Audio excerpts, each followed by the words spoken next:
The hot spring trip was suggested by my husband, and it was supposed to be a delightful getaway just for the two of us. However, without telling me, he invited our son and his wife, with whom I have a strained relationship. When we arrived at the hotel, my son's wife bluntly said, "If you dislike being with Mike and me so much, why don't you sleep in the parking lot or somewhere around there?" Her mocking words, combined with my husband and son's failure to intervene, pushed me to my breaking point. "Fine, do as you please. I'll be sleeping outside then." "Bye," I retorted and got into the rental car parked in the hotel lot, heading out for a night stroll to clear my mind. As I wandered the streets until dawn, I heard the sirens of ambulances and fire engines. When I turned my phone back on, I found an incredible number of missed calls from my husband and son. "What the hell are you doing? How many times do you think we called and texted you?" my husband demanded when I answered. He and my son were frantic, explaining that a careless smoking incident had caused a fire scare at the hotel. I was utterly appalled by their lack of apology, so I gave my husband one last chance. "Hey, which is more important to you? Mike and his wife or me?" "What? What's with that all of a sudden? Is this the time to be asking that? Just come back already," he replied. "I see, that's fine. Well, Mike is your child with that woman anyway, and it seems like I'm no longer in your eyes." Hearing these words, my husband and son were perplexed on the other end of the phone. That's when I decided to spill a secret, a hidden truth we had been carrying within our marriage. My name is Elizabeth, 46 years old, and this year marks the 20th anniversary of my marriage to James. We both work for a hobby manufacturer company, with James in sales and me in accounting, just as we have since our marriage. We were blessed with a son, Mike, who has become a delightful part of our lives by marrying Jennifer, a girl he met at university. To outsiders, we might appear to be a normal, happy family, but in reality, we are facing a certain issue. One day, as I was preparing dinner after returning home, I noticed James researching something on the computer. Curious, I peered over and saw beautiful resorts and hot springs displayed on the screen. I couldn't help but lean in closer with excitement. James turned to me and said, "Actually, I've been thinking about planning a trip soon." "A trip? That sounds wonderful." I couldn't contain my excitement and raised my voice. "See, we've both been busy working and haven't had much chance for this kind of thing. Don't you think it's about time we let loose a bit?" "Yes, I've been feeling the same way," he replied. Fortunately, outside of our busy seasons, we both have flexible schedules that allow for time off. Just thinking about the trip made me giddy with excitement, something that hadn't happened in years. Though James initially helped with household chores after our marriage, he eventually stopped, citing work as the reason, leaving me to handle most of it. This trip, suggested by James himself, was a much-needed break from the accumulated fatigue and stress, more than anything. I was happy when my husband, who usually only showed interest in his work and rarely conversed with me, suggested we go on a trip together. "The trip is a great idea," I said, "but there's something I've been hesitant to talk to you about." "Hesitant about what? What is it?" he asked. "You know what I'm talking about. It's about Mike and Jennifer." Hearing our son and daughter-in-law's names made my expression darken. Since advancing to junior high, Mike had grown distant and cold towards me, his mother. Ignoring my attempts to talk, he would lock himself in his room or go out, and on the rare occasions he did respond, it was with a dismissive, "It's nothing," or "Leave me alone." At times he was outright rude, demanding, "Hurry up with the food," or "Give me some pocket money." There were even instances when I was locked out of the house, not just by the door but by a chain gate. Initially, I dismissed it as a phase of rebellion, but when his harsh words and actions persisted, I grew concerned and consulted James several times. However, James brushed it off, saying, "Isn't that just a phase of rebellion? Or maybe just adolescence? You should understand that and deal with him properly as a mother," showing little concern for the matter. I tried to reach out to Mike, but his attitude remained unchanged. After advancing to high school, he moved into a dorm and continued living in one during university, hardly ever returning home. Even after marrying Jennifer, I wasn't invited to their wedding, and my letters of congratulations went unanswered. When Mike brought his wife Jennifer home, I immediately sensed a mismatch. Her brightly dyed hair, heavy makeup, and flamboyant attire made her appear quite flashy, even for her age. In front of James and Mike, Jennifer behaved normally. But the moment we were alone, she stared at me, then glared and said, "I wondered what kind of woman the mother of Mike would be, only to find out she's this plain. No wonder Mike detests you." Her derogatory words and expression cut deep. I thought Jennifer was indeed a perfect match for Mike. Interestingly, they didn't have any children and seemed to live a carefree life, despite their apparent dislike for me. Much like Mike's. From the day they were introduced, they began to frequent our house often, usually with Mike in tow. When they visited, Mike and Jennifer would lounge around, hurling insults at me, and even stay for dinner. I was left to prepare and clean up the meals alone while they arrogantly demanded more drinks and snacks, leaving me no peace. I rarely joined their conversations, but Jennifer once condescendingly said, "Elizabeth, why do you even work after getting married? Spending hours surrounded by old men making toys?" I couldn't do that. Jennifer, being supported by Mike, doesn't work herself, and given her habit of skipping work, likely wouldn't last long in any job. Hearing her gleefully talk about skipping past jobs, I sighed inwardly. Unable to tolerate Mike and Jennifer's selfish and tyrannical behavior any longer, I once again sought advice from James. However, he simply said, "Mike is still as rebellious as ever, but Jennifer isn't that bad, right?" Feeling miserable, I replied, "But I'm being treated like a maid by Jennifer." I had my job too, and my body couldn't handle the stress any longer. Despite my concerns, James would just play dumb and brush it off, claiming he didn't know what to do. Eventually, the visits from Mike and Jennifer stopped. Whether they no longer wanted to see me or had other obligations such as work or finances, the reason was unclear, but their absence from our home was certain. Still, it seemed James continued to meet with them. Sometimes I could smell their perfume and cigarette smoke on him when he came home. As an asthmatic, cigarette smoke was particularly harmful to me, so I had asked Mike and Jennifer to refrain from smoking inside the house during their visits. Even with our strained relationship, I found relief in not having to endure their unpleasant behavior. I was determined to ensure they wouldn't interfere with our hot spring trip, and I worked hard to convince James of this. Relieved when he agreed, I looked forward to our trip to Hawaii. I pored over the guidebook daily, bought new clothes, and eagerly anticipated the vacation. However, the intrusion began on the very first day. As we arrived at the airport security check for our Hawaii-bound flight, pulling our suitcases and preparing to pass through the ticket gates, I was stunned to hear familiar voices. I turned around to see Mike and Jennifer standing there. "What? Why are you here?" I asked in disbelief. "Didn't Dad tell you? We decided to come along to Hawaii," Mike replied. I was dumbfounded and glared at James. "Mike and Jennifer have always dreamed of going to Hawaii," he said. "I'll handle them, so please let's go together." I was astounded. Despite all my efforts, including working hard and dieting for this trip, James still prioritized Mike and Jennifer. My plan seemed ruined, and I decided there was no point in going to Hawaii with such unpleasant feelings. As I was about to turn back, Mike and Jennifer stopped me. "For the past 11 years, I've wanted to reconcile with you, Mom, but I couldn't bring myself to be honest about it," Mike said. "I know my behavior wasn't right, and I realize now that I've been awkward and unfair. I want to get along with you, Elizabeth, and I don't want to strain our relationship any further." I was taken aback. It was the first time Mike had shown such humility, and Jennifer seemed eager to avoid appearing as the villain. Reluctantly, I agreed to go to Hawaii with the four of us. On the plane, Mike and Jennifer were in high spirits, ordering and starting to drink alcohol, while James sat happily next to me. Despite their upbeat mood, I felt an odd sense of unease and tried to distract myself by gazing at the scenery outside the window.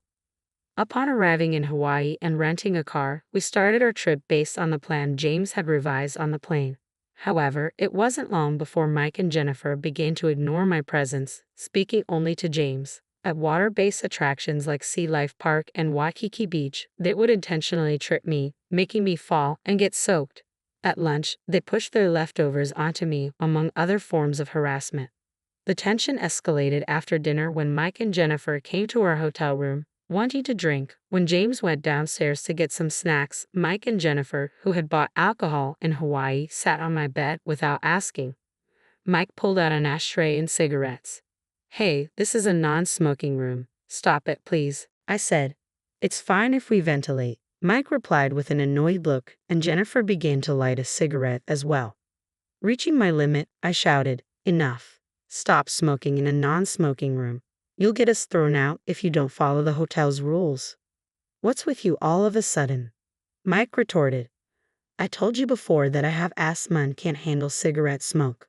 Please follow the hotel's rules, I said, struggling to keep my composure. Your serious motherly attitude has always been so irritating, Jennifer snapped. Smoking in a non-smoking room is the height of rudeness. God, you're so annoying. What's wrong with having fun on a trip? If you hate smoke so much, why don't you sleep in the parking lot or somewhere else? My head went blank from their words. Just then, James returned from his errand. Hey, it's loud even in the hallway. What's with all the shouting? I can't stand being with these two for another second, I said. They're trying to smoke in a non-smoking room, and why did you bring them along despite me saying no? This is unbelievable, I said, my pent-up emotions overflowing with tears. Mike and Jennifer looked down at me, smirking. You're just annoying, acting all high and mighty, Mike said with a smirk. You're no fun, not even drinking a single sip of alcohol. I felt something snap inside me. Fine, I get it. I'd rather sleep outside than stay here. Bye. Hey, Elizabeth, James began, but I quickly gathered my valuables and phone and stormed out of the room. James tried to stop me by grabbing my arm, but I shook him off. Leave me alone. I want to be alone, I said, my voice trembling. I hurried out of the hotel and made my way to the parking lot. There was no sign of James following me. I got into the rental car and drove around Hawaii at night, trying to clear my head. Despite my suspicions, Mike and Jennifer hadn't changed their attitude towards me, and James was no better. Despite my desperate pleas, he had brought Mike and Jennifer along without my consent. It's even possible to continue any semblance of a family relationship after this trip, especially with the secret about James and Mike that I had kept hidden. The more I thought about it, the more anger and sadness overwhelmed me, so I kept driving to calm myself down. As I drove through Hawaii's beautiful night scenery, my heated mind gradually cooled. After a while, tiredness set in, so I parked the rental car in a coastal park and decided to rest inside. I thought I heard sirens in the distance, but I was too exhausted to care and quickly fell asleep. When I woke up, dawn had broken, and the sparkling sea greeted me with its beauty. Soothing my spirits, I had breakfast at a seaside diner and then remembered to check my phone. I had turned it off before driving because I didn't want to hear from James or see his texts. Now, calm, I turned on my phone and was shocked by the number of missed calls and texts starting from around 11 o'clock last night. There were at least 30 or 40 of them. Just then, a call from James came in. What the hell are you doing? Do you know how many times we've tried to reach you? I've called and texted you. James's voice was a mix of anger and distress. What do you mean? I just had breakfast at a seaside diner, I replied, confused. While we're in deep trouble, you're casually having breakfast. Mike's voice came through, irritated. What trouble are you talking about? It's exactly as it sounds, James said. After you left, we had a little party with cigarettes, alcohol, and snacks. Before we knew it, we fell asleep, and when we woke up, the room was filled with smoke. A fire? I asked, horrified. Yes, James confirmed. The cause was Mike and Jennifer's cigarettes not being fully extinguished. Thankfully, it was just a small fire, but the fire trucks arrived in droves, and everyone in the hotel had to evacuate. Now we're being blamed for it. Jennifer suffered a minor burn and was taken to the hospital. Mike and I have to go to the police for questioning and apologize to the hotel staff. I see now, the sirens I heard last night must have been for that, I said, stunned by the extent of their carelessness.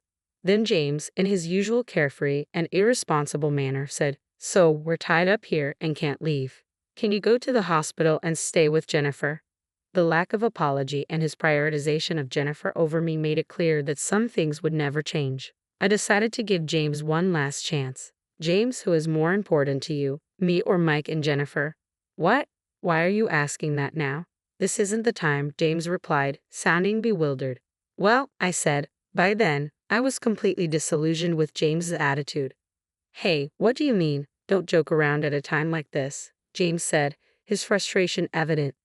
Well, Mike is your child with that woman, and it seems I'm no longer in your thoughts, I said, as both James and Mike looked confused by my words. I took a deep breath and decided it was time to reveal the secret I had kept hidden. Mike, you are the child of your father and his mistress, I said firmly. Mike was stunned into silence and James grew visibly agitated as I continued. 24 years ago, James had an affair with a woman who worked with us at the time. By the time I discovered the affair, she was already pregnant.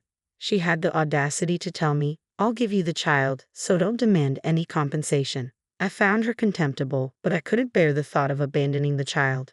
So, I decided to raise the child, yourself, as my own without seeking any compensation. The mistress was fired, and James's affair became known, but taking you in helped soften the blow. Despite not being biologically related, I raised you as my own. However, your rebellious phase began in middle school and only worsened over time, which I initially thought was normal adolescent behavior. As the years went by, your attitude grew increasingly challenging. Realizing you were indeed the child of James and his mistress, I was torn between the affection I had developed for you and the harsh reality. Mike, still in shock, shouted through the phone, "That can't be true. I can't just be some bastard child. I have proof of your father's affair." I said, "I keep it with me because I didn't trust James to keep it safe." "So, you're saying you're not my real mother?" "That's what I've been trying to tell you. I try to be a real mother, but it's clear we don't get along. Maybe it's because you carry that woman's blood." Mike fell silent, grappling with the gravity of the revelation. James's voice rose in frustration. "What are you saying? You promised you wouldn't tell Mike." "I don't care about promises. Be grateful for the 24 years I've put up with this," I retorted before ending the call. I blocked both James and Mike and decided to enjoy the rest of my Hawaii trip on my own, returning to New York before them. Back home, I packed up my belongings, moved back into my parents' house, and prepared divorce papers for James. A colleague later informed me of the aftermath of their hot spring trip. They were severely reprimanded by the police for their negligence, and the hotel demanded a hefty compensation for the disturbance caused by smoking in a non-smoking room. With my parents' help, they managed to navigate the legal and financial fallout. My divorce from James was finalized smoothly and soon became the topic of office gossip.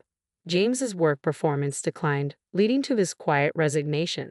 He struggled to find new employment, eventually borrowing money from various acquaintances and declaring bankruptcy. Mike's financial and mental stability also deteriorated, leading to constant arguments with Jennifer. As for me, I found solace in the hot springs during my solo trip and now visit several times a year with my parents and friends.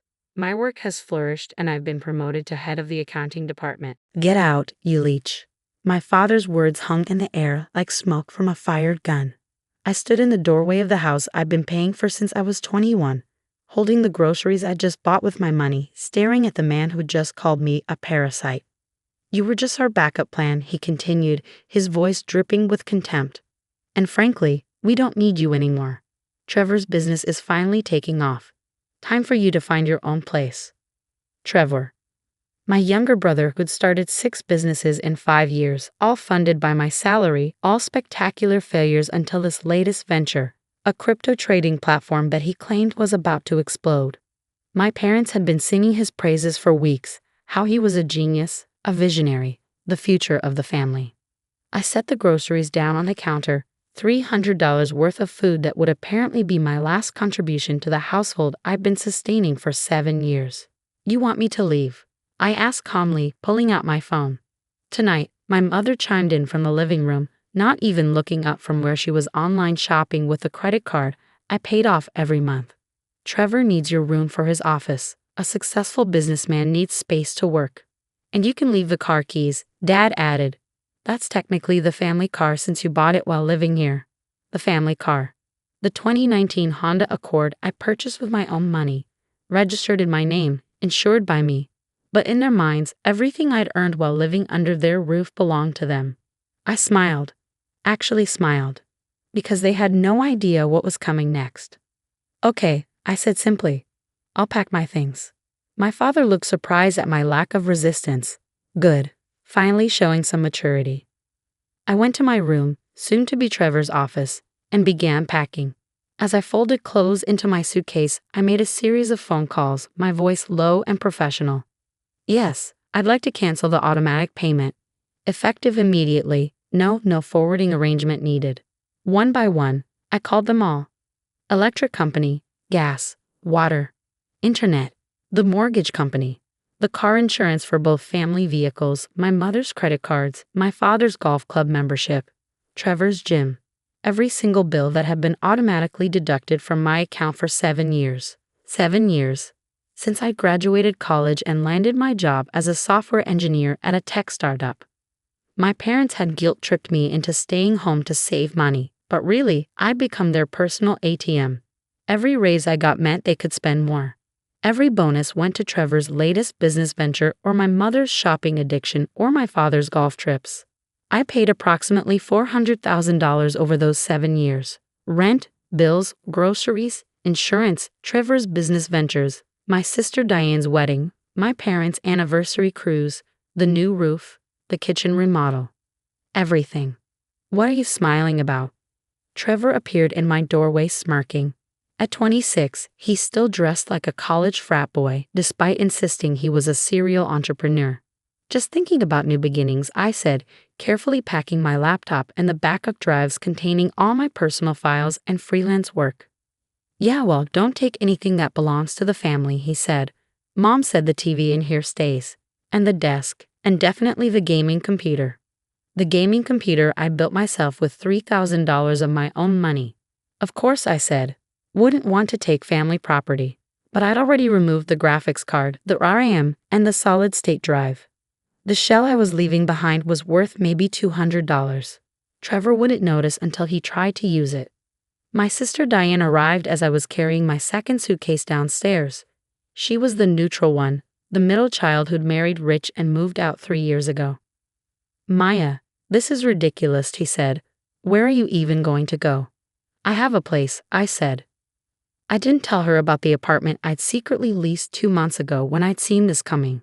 Or the promotion I'd received that they didn't know about, senior software architect with a salary increase of $50,000 a year. Or the freelance clients I'd been building up, bringing in an extra $5,000 a month. You're being dramatic, my mother said, finally looking up from her phone. Just apologize to your father and we can forget this happened. Apologize for what? I asked. For paying your bills for 7 years. For being ungrateful, she snapped. We gave you a roof over your head. A roof I paid for, in a house I've been paying the mortgage on since 2016. Details, my father dismissed. The point is, you've been living here rent-free. Rent-free? I laughed. I have every bank statement, Dad. Every payment. Would you like me to total it up? Get out, he said, his face reddening. And don't come crying back when you realize how hard the real world is. The real world. As if I hadn't been living in it, supporting 4 adults while they played house with my money. I loaded my things into an Uber. They were right about one thing. I was leaving the car. Not because it was theirs, but because I'd already bought myself a new Tesla that was waiting at my apartment. Let them figure out how to pay for the insurance and payments on a car they couldn't legally drive.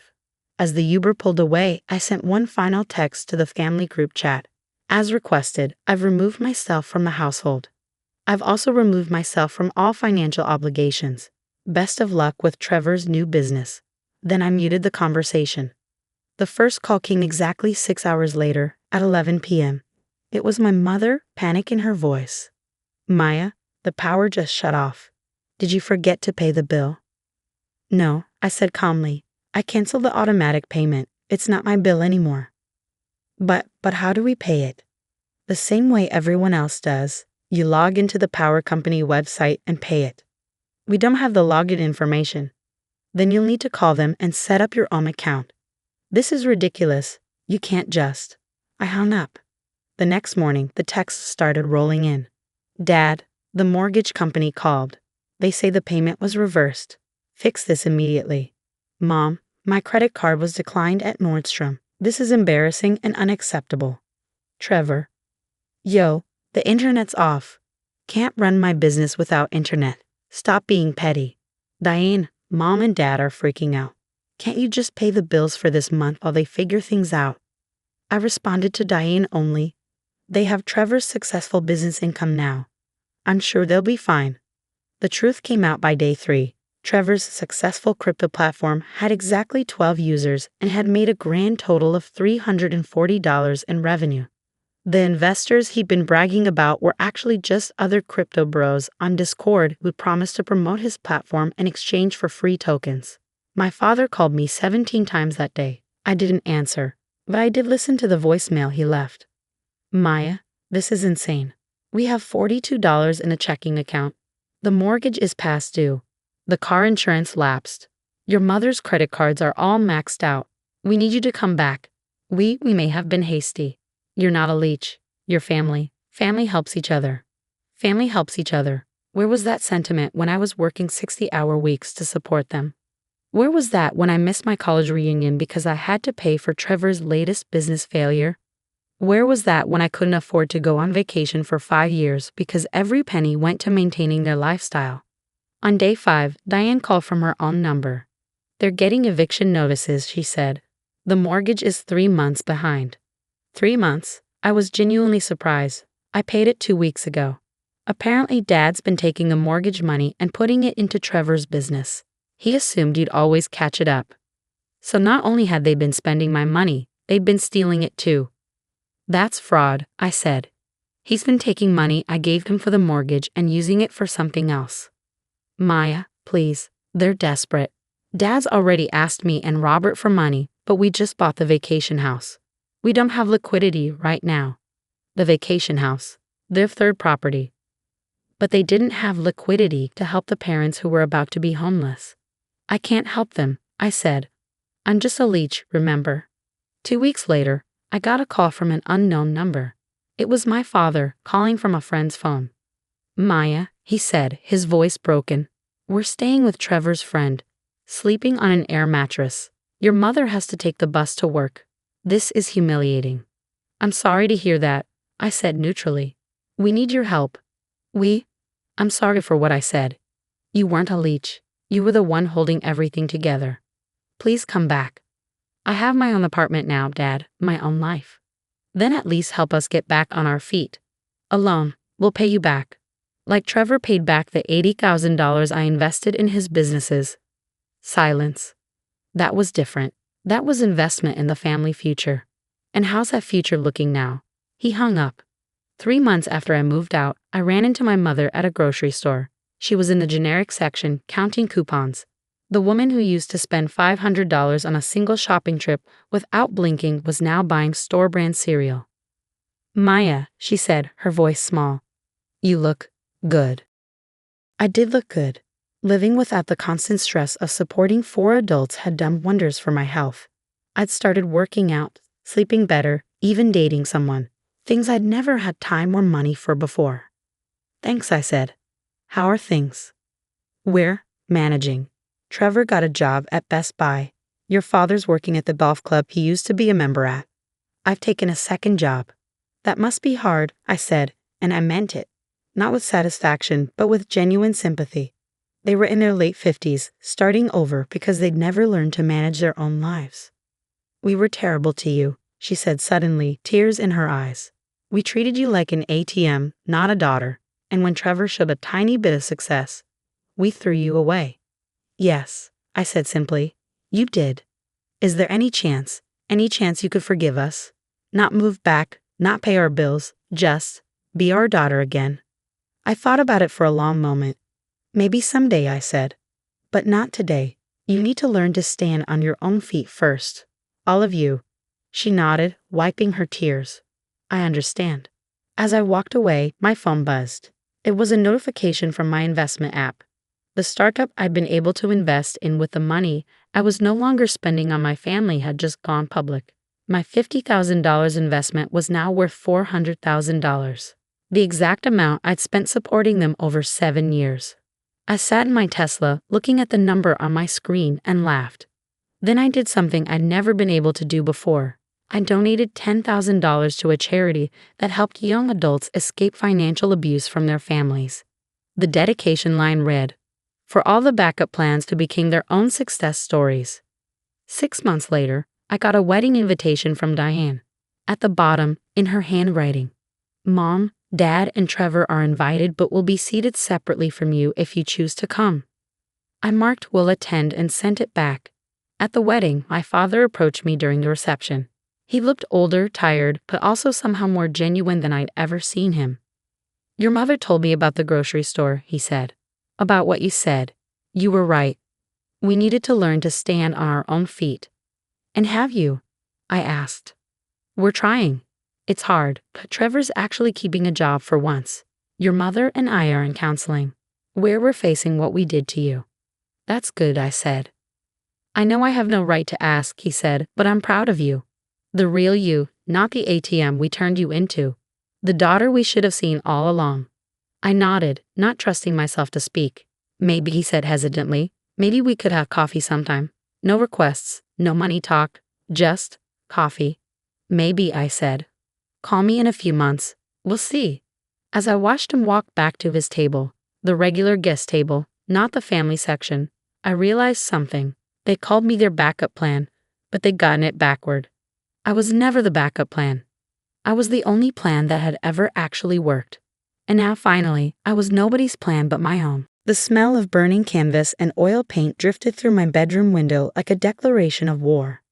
I didn't need to look outside to know what Marcus was doing. The crackling of the fire, the smoke curling up into the October evening, and his drunken laughter told me everything. He was burning my father's paintings. Garbage art from your dead dad. Marcus shouted loud enough for the neighbors to hear. Taking up space in my garage for 3 years. Should have done this the day I moved in. I stayed at my desk, calmly finishing the email to my insurance company. The timestamp would be important later. 7:47 p.m., October 15th. Fire reported. Claim initiated. Evidence attached. Through the window, I could see Mom standing by the back door, arms crossed, watching her husband of 18 months destroy the last physical pieces of my father. She wasn't stopping him. She never did. Elena, Marcus called to her. Bring me another beer. We're having a bonfire. Burning all this worthless crap your ex-husband left behind. My father, David Morrow, had been dead for 3 years. Heart attack at 45 while painting in his studio. He'd been an artist his whole life. Not famous, not successful by conventional standards, but dedicated to his craft. The 23 paintings in our garage were all I had left of him. Or rather, they had been in the garage until this afternoon when I carefully photographed each one, documenting their condition, signature, and the small authentication marks that most people wouldn't notice. The paintings Marcus was now burning with such glee. My phone buzzed. A text from Garrett Knox, the insurance investigator I'd been working with. On my way. ETA 20 minutes. Have fire department on standby. Do not attempt to stop the destruction. I texted back. He's already started. At least 6 paintings so far. Perfect. Document everything. I pulled out my phone and started recording through the window. Marcus had built quite the bonfire in our backyard fire pit, feeding it with what he thought was worthless canvas and wood. Mom had brought him his beer and was now sitting in a lawn chair, scrolling through her phone while her husband destroyed my inheritance. Jessica. Marcus yelled up at my window. Get down here and watch. This is what happens to garbage in the Thompson house. Thompson, his last name, which he'd insisted Mom take when they married. He'd wanted me to take it too, but I'd refused. I was Jessica Morrow, daughter of David Morrow, and no amount of bullying would change that. I didn't respond to his taunting. Instead, I continued recording as he threw another canvas onto the fire. That one hurt to watch. It was the landscape of Monterey Bay that Dad had painted on my 13th birthday. We'd spent the whole day at the beach, and he captured the light on the water perfectly. 200 paintings, Marcus slurred, though it was only 23. 200 pieces of amateur trash. Your dad couldn't sell a painting to save his life. He wasn't wrong about the selling part. Dad had never sold a single painting while he was alive. He'd worked as a graphic designer to pay the bills and painted for the love of it. What Marcus didn't know, what nobody except me and a very specific appraiser in San Francisco knew, was that my father had been someone else entirely. The truth had come to me slowly through a series of discoveries after his death. First, it was the way certain art collectors reacted when they saw his work at the estate sale I tried to organize. The way they'd exchange glances and quickly leave. Then it was the encrypted files on his computer that took me 2 years to crack. Finally, it was the letter from his friend in London that arrived 6 months ago. Your father was the most brilliant artist of his generation, the letter had said. That he chose anonymity over fame was both his greatest gift to the art world and his greatest curse. Guard his remaining works carefully. They are worth more than you know. The letter was signed simply RL. It had taken me 3 months to figure out that RL was Robert Langley, one of Banksy's early collaborators and authenticators. You see, my father wasn't just David Morrow, failed artist and weekend painter. He was also Moreau, the mysterious street artist whose works had appeared in major cities throughout the 1990s and early 2000s. The same Moreau whose authenticated pieces now sold for millions at auction. The same Moreau who had disappeared completely in 2008, the year I was born, and my father decided that being a dad was more important than being famous. "Jessica, you pathetic little mouse," Marcus shouted. "Your dad was a nobody, a nothing, just like you." I kept recording. The insurance company would want to hear that. Character evidence, they called it. My phone buzzed again. This time it was the appraiser, Dr. Catherine Vessels. Confirming authentication certificates were filed with Lloyd's of London last month. Each painting insured for average market value of authenticated Moreau works. Total coverage, $4.2 million. I smiled despite the smoke now filling my room. Marcus had no idea what he was doing. More importantly, he had no idea what I'd done. Last month, after finally getting the DNA authentication on Dad's paint samples that proved he was Moreau, I'd done 3 things. First, I'd had each painting professionally photographed and authenticated. Second, I'd insured them for their full value. Third, I'd waited. I knew Marcus would eventually destroy them. He'd been threatening to for months, ever since he'd moved in and decided that everything about my father's existence offended him. The paintings in the garage, the photos on the walls, even the wind chimes Dad had made.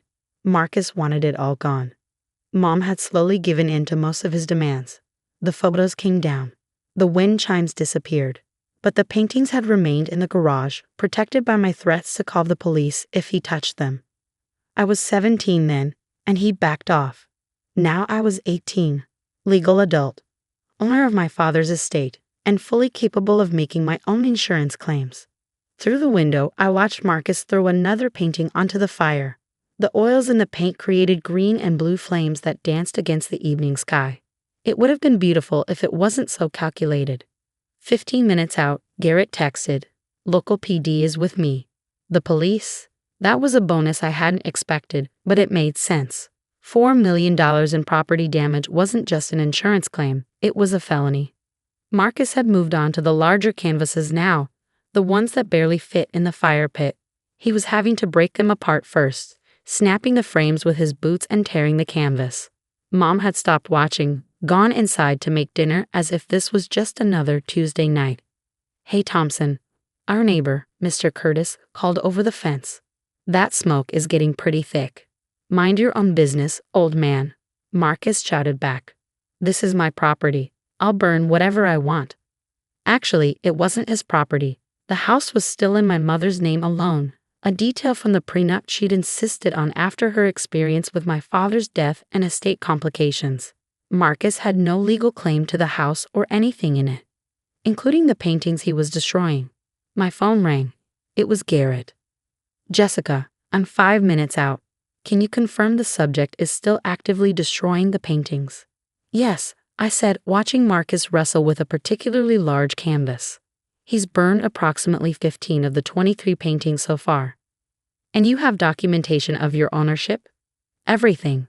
The will, the estate transfer, the authentication certificates, the insurance policies. It's all in a cloud folder I shared with you." "Excellent. And he was informed these paintings belong to you?" "Multiple times in writing. The last email was 3 days ago." There was a pause. "Jessica, I have to ask, why didn't you move them somewhere safe if you knew he might do this?" "Where would I move them? I'm 18, living at home, no money for storage units. My mom sided with him.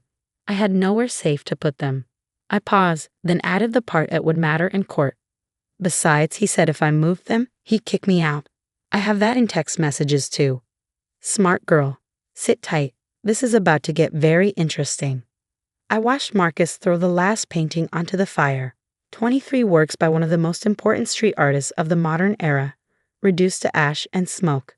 If they'd been real. The paintings Marcus was burning were forgeries. Good forgeries. I painted them myself over the last month, copying my father's style as best I could. The real paintings were in a climate-controlled storage unit in San Francisco, moved there piece by piece over the last 6 weeks.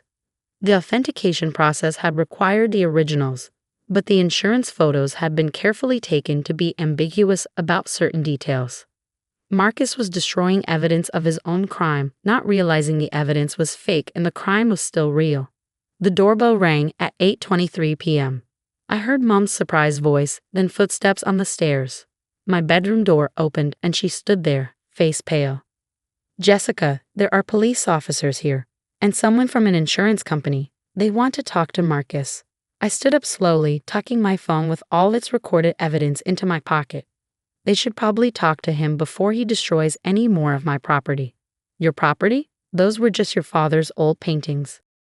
"Those were original Moreau works, Mom.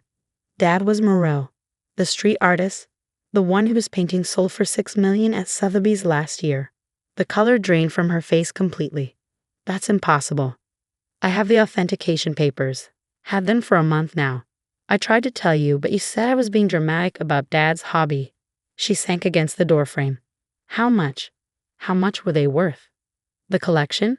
About $4.2 million. Each painting was insured for its current market value." I walked past her, then paused. "By the way, destruction of property valued over $100,000 is a felony in California. Just thought you should know before you go back downstairs." I could hear Marcus's voice from the backyard, loud and aggressive, demanding to know why police were at his house. Garrett's calm response carried through the window. "Sir, I'm going to need you to step away from the fire and explain why you're destroying artwork valued at several $1,000,000. "Millions?" Marcus laughed. "That garbage. It's worthless trash from my stepdaughter's dead father."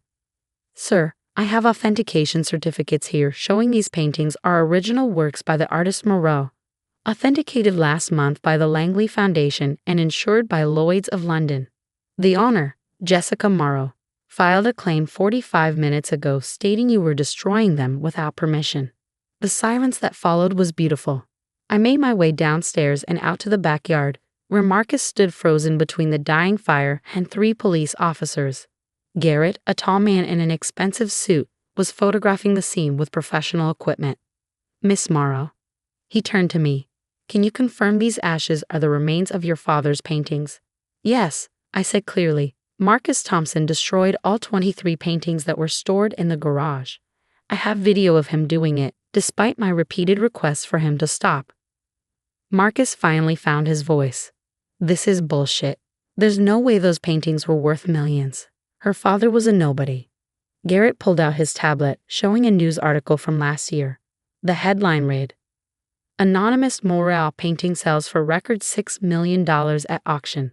David Morrow was Moreau, Garrett explained patiently. His daughter has provided DNA evidence from paint samples, handwriting analysis, and detailed provenance tracking. The authentication is irrefutable, and you, Mr. Thompson, have just destroyed $4 million worth of irreplaceable artwork. "But she never, Elena." Marcus turned to my mother, who had come outside. Tell them those paintings were worthless." Mom looked at me, then at the police, then at the man she'd married. I didn't know. Jessica tried to tell me they were important, but I didn't listen. One of the officers stepped forward. "Marcus Thompson, you're under arrest for felony destruction of property, grand theft, and vandalism. You have the right to remain silent." As they handcuffed him, Marcus kept screaming that it was his house, his rules, that I was lying, that this was all a setup. Technically, he was right about the last part. It was a setup, just not the way he thought. Garrett approached me as they led Marcus away. "The insurance claim will be processed within 30 days. Given the clear documentation and the perpetrator's confession on video, I don't anticipate any issues with payment." "Thank you," I said quietly. He studied me for a moment. "You know, in 15 years of investigating insurance fraud, I've never seen someone document their own loss so thoroughly, almost like you knew this was going to happen. Marcus has been threatening to destroy those paintings for months. I had to be prepared. And moving them to a secure location never occurred to you." I met his eyes steadily. Where would a broke 18-year-old move 23 large paintings? I did the best I could with what I had. He nodded slowly. "The storage unit in San Francisco. The one you visited 6 times in the last 2 months. My heart stopped. The one that happens to be climate controlled, perfect for storing artwork. He pulled out a different tablet, showing security footage of me carrying large wrapped canvases into a storage facility. The one registered under your grandmother's maiden name. I said nothing. Garrett put the tablet away and smiled. Fortunately, that storage unit isn't relevant to this case. These paintings, he gestured to the smoking fire pit, were destroyed. That's what I saw. That's what the video evidence shows. That's what Mr. Thompson confessed to doing. Whether those paintings were originals or copies, well, that would be almost impossible to prove now that they're ash. He handed me his business card. The claim will be processed for the full amount, $4.2 million. I suggest you use it wisely, perhaps to protect any other artwork you might have inherited. As he walked away, Mom stood beside me, staring at the dying fire. Jessica, tell me the truth. Were those the real paintings? I watched the last of the canvas turn to ash. Does it matter? Marcus believed they were real when he destroyed them. He intended to destroy millions of dollars of my property to hurt me. The fact that I was smart enough to protect my real inheritance doesn't change his crime. She was quiet for a long moment. Your father would be proud. He always said you were smarter than all of us combined.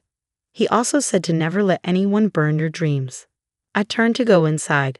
I need to call a lawyer about getting Marcus banned from the house. And Mom, you might want to call one about that prenup. I don't think destroying your stepdaughter's multi-million-dollar inheritance is going to look good in divorce court. 3 months later, I stood in a gallery in New York, watching people bid on one of my father's paintings. Well, Moreau's paintings. The world knew who he was now, and the 23 paintings I'd discovered in a storage unit after the insurance settlement made international news. The paintings sold for $8 million. Marcus was serving 3 years in prison. Mom had divorced him and was in therapy, finally dealing with the grief of losing my father that she tried to bury with a terrible rebound marriage. And me? I was using the insurance money to build an art school in my father's name. A place where young artists could learn that sometimes the best art isn't about fame or money. It's about creating something worth protecting, even if that means letting people think it's garbage until the moment they realize it's gold. Dad would have loved the irony. His paintings were finally worth millions, but only because everyone thought they'd been destroyed. The real art, he would have said, was in the deception itself. I kept one painting for myself, the Monterey Bay landscape. It hangs in my apartment now, a reminder that sometimes you have to let people burn fake dreams to protect the real ones. And sometimes, the best revenge is letting someone destroy exactly what they think they're destroying, while the truth sits safely in a storage unit in San Francisco, waiting for its moment to shine. The email arrived at 3:47 p.m. on a Friday, just as I was wrapping up my 4th consecutive 70-hour week. Congratulations, Victoria. You've been selected for the senior director position. Please see HR on Monday morning to complete the paperwork. I stared at the screen, tears blurring my vision. 5 years of grinding, sacrificing weekends, missing family gatherings, living on takeout, and ambition. It had finally paid off. Senior Director of Marketing at 31, with a salary that would let me pay off my student loans and maybe finally afford a life outside the office. I called my mom first, still riding the high. That's wonderful, sweetheart, she said, but her tone was oddly flat. Have you told Marcus? My older brother. Of course that would be her first concern. No, why would I? He's having a really hard time, Vicky. Maybe don't mention the money part when you tell him. Mom, I worked for this. I earned this. I know, honey. Just be sensitive. You know how he gets.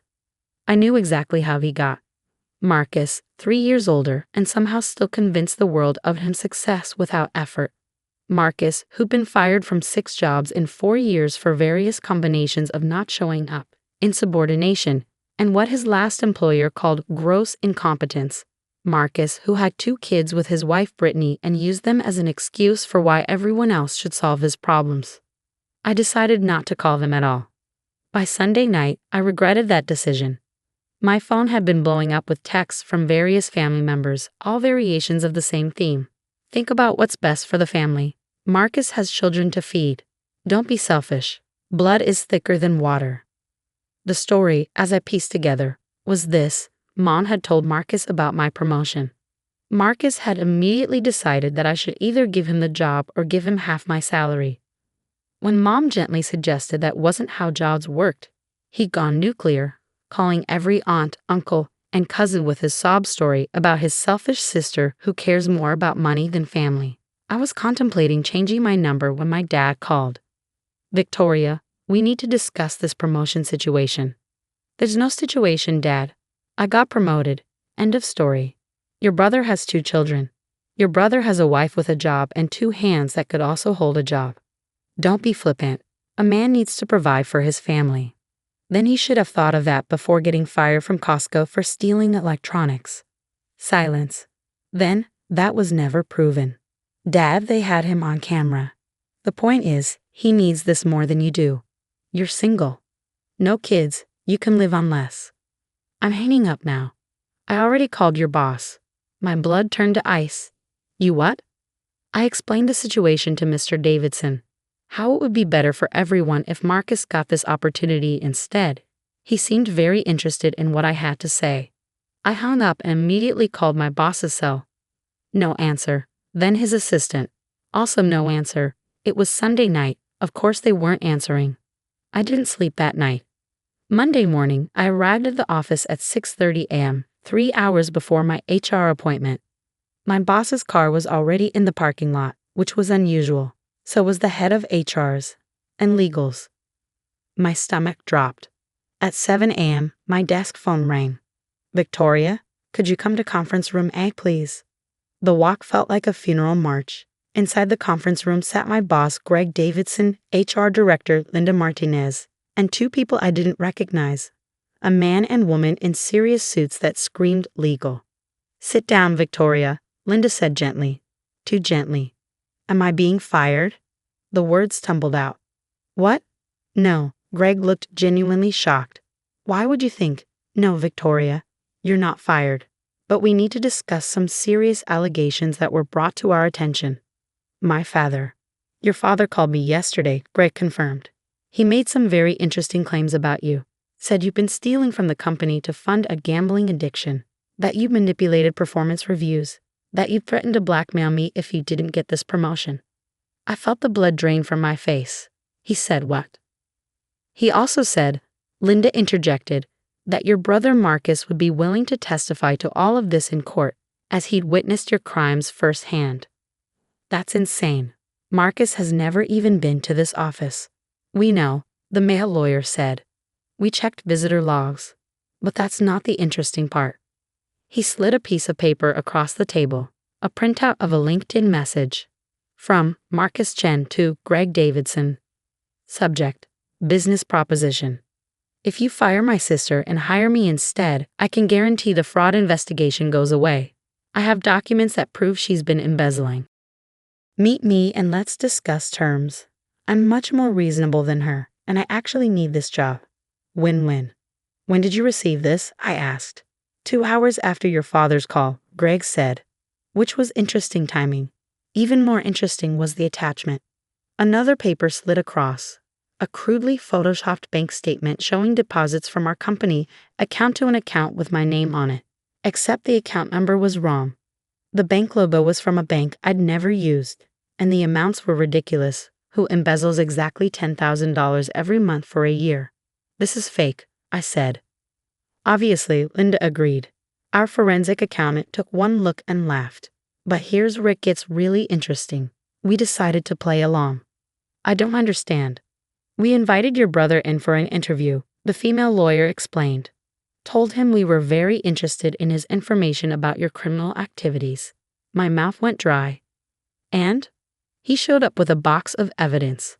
All fabricated. But in his eagerness to prove you were a criminal, he accidentally confessed to several actual crimes." Greg pulled out his phone and hit play on a recording. Marcus's voice filled the room. "And I know all the passwords because I've been keylogging her computer for months. See, here's her banking info, her social media, even her dating apps. I've been collecting everything. Oh, and these company files, I got those from her laptop when she wasn't home. Had to break in through the window, but she never noticed. Been doing it for years, building my case. I've got recordings too, from the bugs I put in her apartment." Linda stopped the recording. He went on for 45 minutes, confessed to identity theft, breaking and entering, cyberstalking, wiretapping, and conspiracy to commit fraud. All recorded with his full consent. He signed the interview release form. I stared at them. He's been stalking me. For approximately 3 years, based on his timeline, the male lawyer confirmed. He knew about your promotion before you did because he's been reading your emails. He's been trying to sabotage your career so you'd have to financially support him. The performance reviews, I whispered. Last year, someone kept changing my submitted reports.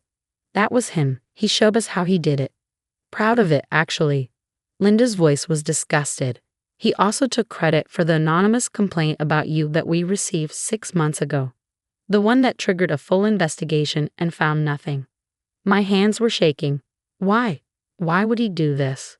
Money. Greg said simply. He told us his plan.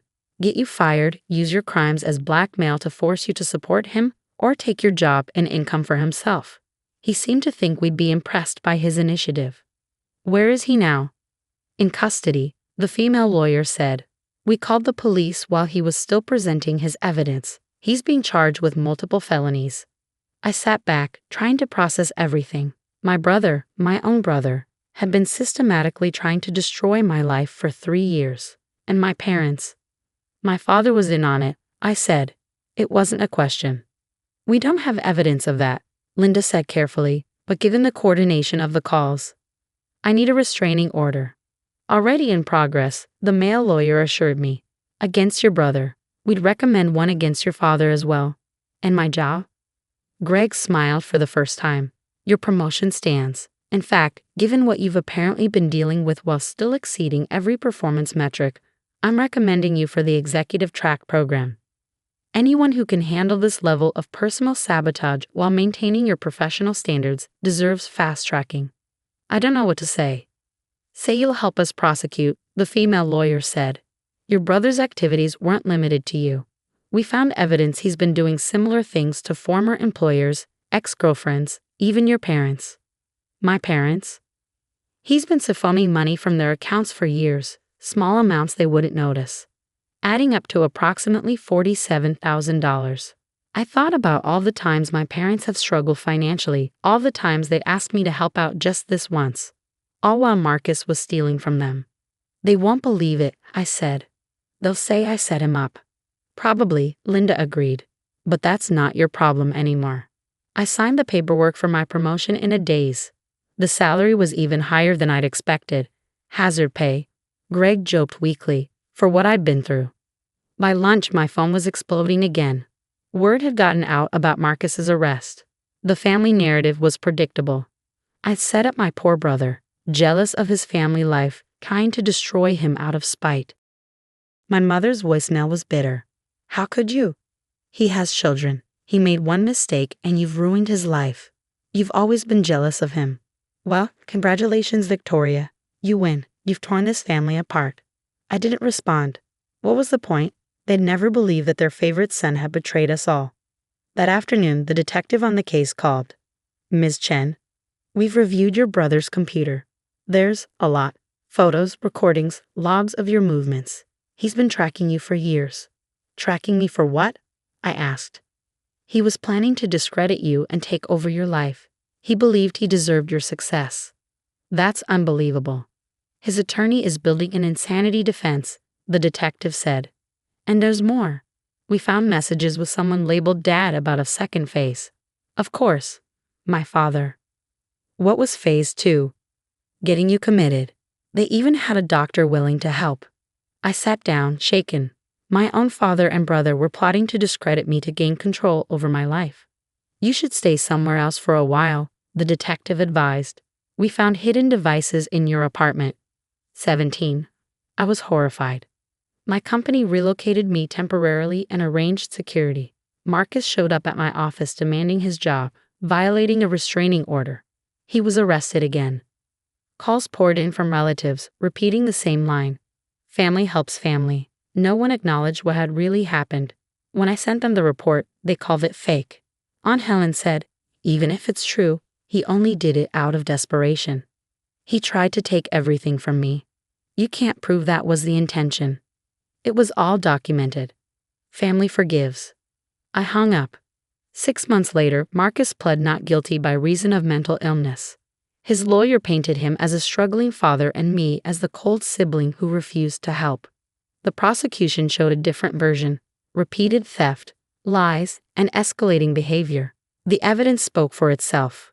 My father testified, claiming he had been manipulated and didn't know how far things would go. But texts showed otherwise. Dad, phase 2 is ready. Doctor is on board. Marcus, great. When can we access her accounts? Dad, within 72 hours. Then we file for conservatorship. Marcus, and about the job. Dad, leverage the family angle. My father's defense quickly unraveled. Marcus was convicted, 15 years in prison. My father received a suspended sentence. My parents divorced not because of what he did to me, but because he betrayed her financially. She still doesn't speak to me. I'm told she says one child is in prison and the other is dead to her. As for me, I'm thriving. I'm up for VP. I bought a secure new apartment, changed my name slightly, and got the therapy I needed to heal from the betrayal. Marcus writes letters from prison blaming me. I forward them to my lawyer. The last message came from his wife, Brittany, not to reconcile, but to ask for money for their kids' tuition. They're your family, she said. Their father misused money from their own grandparents, I replied. That's gone. It was all spent. Then maybe more attention should have been paid. You're heartless. No, I said. I'm free. And I truly am. Free from guilt, control, and the illusion that love means allowing others to use you. Free from hiding success to make others comfortable. Free to build a life that's mine. When my therapist asked if I regret how things ended with my family, I didn't need to answer. My peace said it all. I regret that they made those choices, I said. I regret that my brother felt entitled to my life instead of building his own. I regret that my parents enabled him until it destroyed everything. But do I regret protecting myself? Never. Even though you've lost your entire family, I didn't lose them, I corrected.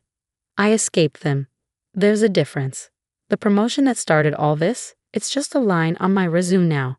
The real achievement was surviving a family that saw my success as their birthright, my independence as selfishness, and my life as something they could steal. Marcus thought he deserved my promotion because he was a man who needed to provide. Instead, he's a cautionary tale about what happens when entitlement meets opportunity. And me? I'm the woman who refused to be erased, even when the people trying to erase me shared my DNA.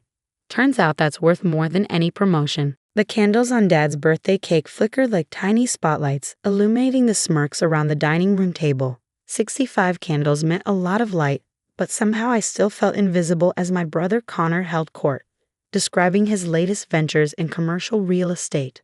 The Riverside development alone will net us $2 million, he boasted, loosening his designer tie. That's what real business looks like. Concrete, steel, things that matter. That's my boy, Dad beamed, raising his scotch. Building something tangible, something real. I pushed the remnants of my cake around my plate, the buttercream frosting I'd spent hours perfecting now tasting like chalk. Beside me, my sister-in-law Monica nodded enthusiastically. It's so impressive, Connor. A real legacy. Speaking of hobbies, Connor suddenly turned to me, his eyes glinting with that particular brand of sibling malice he perfected over 34 years. How's your little project going, Emma? Still tinkering in the garage? The table's attention shifted to me like a spotlight finding its mark. I set down my fork carefully. It's going well, actually. I just completed the prototype for. She's building some kind of gadget, Connor interrupted, waving dismissively at the family. Spends all her time with wires and circuits, like a kid with a chemistry set. Dad chuckled. Emma's always been the dreamer of the family. Remember when she tried to build that robot in high school? The one that caught fire? My younger brother added, grinning. Classic Emma. It didn't catch fire, I corrected quietly. The servo motor overheated because the school's equipment was outdated. Sure, Connor smirked. Well, at least this hobby keeps you busy. Though at 29, you might want to think about real career plans. Maybe I could get you an internship at my firm. You could do our filing. I have a career, I said. I'm an engineer. Right, working from home on your cute hobby stuff. He turned to the rest of the table. She solders things in our old garage. Very professional. Monica giggled. It's sweet that you have such an interesting pastime, Emma. My book club is the same for me. We all need our little escapes. Leave the real business to the men, Connor announced, draining his wine. No offense, Em, but hardware development is brutal. The big players would eat you alive. Apple, Samsung, these aren't knitting circles. None taken, I murmured, though my fingernails were digging crescents into my palms under the table. Aunt Patricia, ever helpful, chimed in. Well, I think it's wonderful that Emma has something to keep her mind active. Not everyone needs to be a CEO. The world needs all types. Exactly, Dad agreed. Emma's always been our creative one. Let Connor handle the business side of things. I excused myself to get more water, though my glass was still half full. In the kitchen, I gripped the sink edge and breathed slowly. 3 years. 3 years of 18-hour days, failed prototypes, small victories, and large setbacks. All reduced to cute hobby stuff by people who couldn't explain how their own smartphones worked. My phone buzzed. An email from my patent attorney. Final approval came through. Meeting tomorrow at 9 a.m. to discuss next steps. Big news, come prepared to celebrate. I stared at the screen, then slipped the phone back into my pocket. Tomorrow. I could wait until tomorrow. Returning to the dining room, I found Connor regaling everyone with stories about his latest acquisition. And that's the difference between playing with toys and building an empire. He concluded, shooting me a pointed look. Impressive, I said, retaking my seat. Sounds like you have everything figured out. It's about vision, he replied, missing my tone entirely. And knowing your limitations. Some people are meant to lead, others to follow. No shame in that. None at all, I agreed. The rest of the evening passed in a blur of Connor's achievements, Dad's praise, and occasional patronizing comments thrown my way. When someone asked about my gadget, Connor jumped in to explain it was something with sensors or whatever, too complicated to explain to normal people. I drove home at 10 p.m., my ancient Honda Civic struggling up the hill to my rental house. The garage door opened to reveal my real-life workbenches covered in meticulously organized components, walls lined with whiteboards full of equations, and in the center, covered by a protective cloth, the prototype that had consumed 3 years of my existence. I pulled off the cloth and looked at it, small, unassuming, about the size of a smartphone but thicker. To Connor, it would look like a cute black box with ports and sensors. To me, it represented 1,147 days of problem-solving, 12 patent applications, and a breakthrough in haptic feedback technology that my attorney called revolutionary. But that was tomorrow's story. I worked until 3 a.m., not on the prototype that was complete, but on my presentation materials. If everything went according to plan, I'd need them soon. Very soon. The next morning arrived gray and drizzling. I dressed carefully, not in the jeans and t-shirt my family expected, but in the single designer suit I'd bought with my last consulting check. If you're going to change your life, you might as well look the part. The law offices of Steinberg and Associates occupied the top floor of a downtown high-rise, all glass and chrome, and quiet power.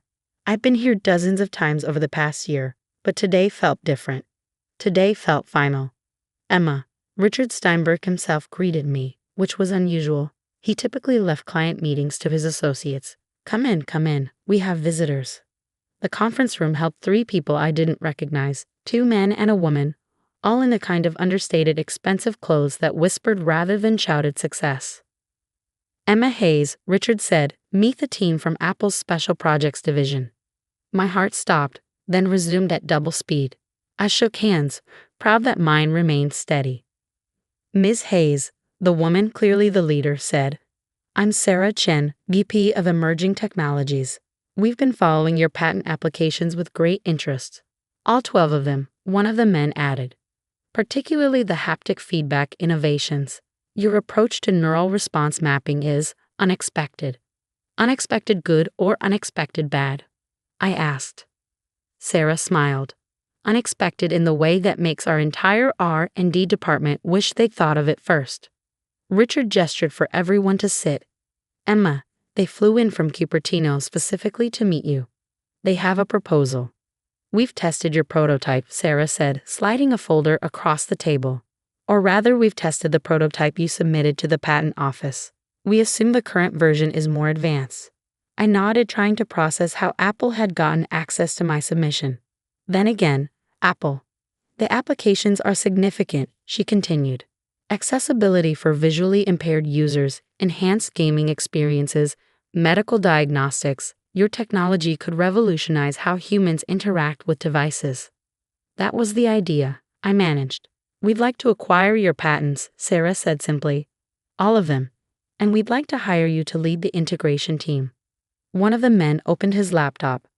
Our initial offer is $12 million for the patent portfolio, plus a senior engineering position with a starting salary of $400,000, standard benefits and performance bonuses. The room went silent. I stared at the number on the screen, wondering if I'd hallucinated it. $12 million, plus a job that paid more than Connor made in his best year. That's the initial offer? I asked. Sarah leaned forward. We're prepared to negotiate. Your technology is 3 years ahead of anything we have in development. Frankly, it's 3 years ahead of anything anyone has. We want it, and we want you. I need to think, I said, though my mind was already racing through possibilities. Of course, but Emma? Sarah's expression was serious. Other companies are interested. Samsung has been sniffing around the patent office. Google has made inquiries. We prefer to close this quickly and quietly. How quickly? 48 hours. We'll need your answer by Thursday. After they left, I sat with Richard in his office, both of us slightly stunned. $12 million, he said, plus the job. Emma, do you understand what this means? It means my cute hobby stuff is worth more than Connor's entire real estate portfolio. Richard laughed. Is that the brother you told me about? The one who said hardware was too brutal for you? The very same. Well, I'd say you've survived the brutality quite well. I left the meeting in a daze. $12 million. A position at Apple. Validation that 3 years of being dismissed and diminished had been worth it. But I had 48 hours to decide, and somehow I knew exactly where I needed to spend them. That evening I called Mom. I need to stay at the house tomorrow night, just one night. Of course, honey. Is everything okay? Everything's fine. I just need to use the garage for something. Still working on your project. Connor mentioned you're quite dedicated to it. Something like that. I spent Tuesday refining my prototype, implementing the last few improvements I'd been planning. If Apple wanted my technology, they'd get the absolute best version I could deliver. I worked through the night again, fueled by coffee and the knowledge that in 24 hours, everything would change. Wednesday morning came too quickly. I managed 3 hours of sleep on the couch in my childhood home, surrounded by the same tools Connor had mocked us days before. I showered, dressed in jeans and my old MIT sweatshirt, and loaded my prototype carefully into a padded case. At 8:47 a.m., the doorbell rang. I opened it to find a man in an expensive suit holding a leather portfolio. Ms. Hayes, I'm James Morrison from Steinberg and Associates. Mr. Steinberg asked me to deliver these documents personally. He wasn't one of Richard's usual associates. This was theater, and I appreciated Richard's flair for drama. Please come in, I said loudly. Would you like some coffee? That would be wonderful, James replied, following the script we'd rehearsed over the phone. I led him to the kitchen, where Mom was already making breakfast. Mom, this is Mr. Morrison. He's here about my project. Oh, how nice, Mom said, clearly confused but polite. Would you like some eggs, Mr. Morrison? Thank you, but I can't stay long. He opened his portfolio with practiced efficiency. Miss Hayes, I need you to review these final documents. Connor appeared in the doorway, still in his pajamas. Emma? What's going on? Who's this? This is Mr. Morrison, I said casually. He's here about my hobby. Connor snorted. Must be a slow day at the office if lawyers are making house calls for garage projects. James looked up, his expression professionally neutral. I apologize, but I need Ms. Hayes to focus. This is time sensitive. Time sensitive? Connor laughed. What, did she miss a deadline for the science fair? Connor, Mom chided gently. I'm representing Apple Incorporated in their acquisition of Ms. Hayes' patent portfolio. James said calmly, pulling out documents. The offer has increased to $12 million as of this morning, and we need a decision. The kitchen went completely silent. Connor's coffee mug stopped halfway to his lips. Mom dropped her spatula. I'm sorry, Connor said slowly. Did you say apple? As in, apple? Yes. They're quite interested in Ms. Hayes's haptic feedback technology. Revolutionary was the word they used, I believe. I signed where James indicated, trying not to smile at Connor's expression. A beautiful mixture of shock, disbelief, and dawning horror. 12 million, Mom whispered. Emma, is this real? Plus the job offer, James added helpfully. Senior position, 6-figure salary, full benefits. They're eager to have Ms. Hayes lead the integration team. Connor set his mug down with shaking hands. There must be. Emma doesn't know anything about business. She could be getting scammed. I assure you, this is quite legitimate, James said. Steinberg and Associates has been handling Ms. Hayes's patents for over a year. 12 patents, all approved, all groundbreaking. Your sister is quite accomplished. My little project, I said quietly, meeting Connor's eyes. My cute hobby stuff. His face had gone pale. But you said, at Dad's birthday. I said it was going well. You said I should leave real business to the men. James finished gathering signatures and stood. Ms. Hayes, congratulations. The funds will be transferred to your account within 48 hours. Apple will be in touch about your start date. After he left, the kitchen remained silent. Mom sank into a chair, staring at me like she'd never seen me before. Connor stood frozen by the doorway. $12 million, Mom repeated. Emma, why didn't you tell us? Would anyone have listened? I asked. Or would Connor have explained why his real estate deals were more impressive than my tinkering? Connor's face flushed. That's not. I didn't. Leave real business to the men, I quoted. The big players would eat me alive. Remember, I was joking. No, you weren't. You've never taken me seriously. None of you have. I've been building something revolutionary for 3 years, and you all treated it like a child's science project. Mom reached for my hand. Honey, we're so proud. Are you? Because 3 days ago, everyone agreed I needed Connor to get me an internship, to do filing, in his office. The irony wasn't lost on anyone. Connor, who'd been so proud of his $2 million development, was now faced with his little sister's $12 million success. What does this technology even do? He asked weakly. It allows blind people to feel digital interfaces through haptic feedback. It lets surgeons perform remote operations with full tactile sensation. It revolutionizes gaming, education, communication. I shrugged, but sure, cute hobby stuff. My phone rang. Dad calling. I let it go to voicemail. You should have told us, Connor said, sinking into a chair. We could have helped. I have connections. I didn't need your connections. I needed your respect. The phone rang again. This time I answered. You should have told us, Connor said, sinking into a chair. We could have helped. I have connections. I didn't need your connections. I needed your respect. The phone rang again. I answered. Emma. Dad's voice was frantic. Connor just told me, is it true? Apple? Yes, Dad. But how? When? Why didn't you say anything? I tried, remember? At your birthday dinner, but everyone was too busy laughing about my garage tinkering to listen. Silence. Then, we need to celebrate. Dinner tonight, my treat, the whole family. I have plans, I said flatly. Maybe another time. I hung up. Mom and Connor were still stunned. I need to pack. The movers come tomorrow. Movers? Mom asked. I'm relocating to Cupertino. Apple wants me there next week. I spent the day boxing 3 years of work, alone. Each part labeled, wrapped, archived. Connor hovered, watching more than helping. His questions met with silence or clipped answers. That evening, as I loaded the last box into my car, he stopped me. Emma, I'm sorry. I was an ass. I know.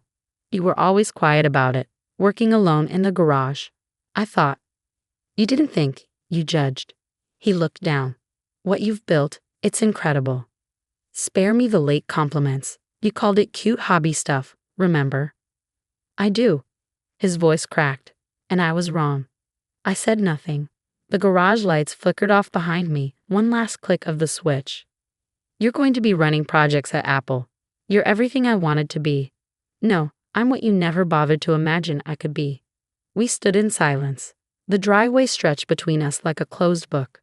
I'm proud of you, he said. Good, you can keep that pride to yourself. I got into my car. Tell Mom and Dad not to call for a while. I need space. He nodded and I pulled away. I didn't look back. In 48 hours, $12 million would hit my account. In a week, I'd be in Cupertino. In a month, lives would begin changing. But tonight, I had something more important to do. I pulled up Richard's number. Hey, it's Emma. Everything went fine. I want to set up a foundation, with some of the money, for young women in STEM who are told they're not cut out for real work. That's incredible. What do you want to call it? I thought of Connor, the birthday dinner, the years no one listened. The cute hobby foundation, I said, for projects no one takes seriously until they change everything. Richard laughed. Perfect, I'll start the paperwork. I drove toward my real life, left behind a house full of people who didn't see me until it was profitable to do so. My phone buzzed, texts, missed calls, sudden interest. I turned it off. They'd had their chance. Now it was my turn. And I had real business to run. Staff Sergeant Torres, you need to see this. Someone just set your kitchen on fire. My neighbor texted at 300 hours Afghanistan time, along with a video of my cousin Blake laughing while spraying lighter fluid on my stove. 6,000 miles away, I watched my family destroy my home in real time, not knowing I'd already coordinated with local police to infiltrate their next party.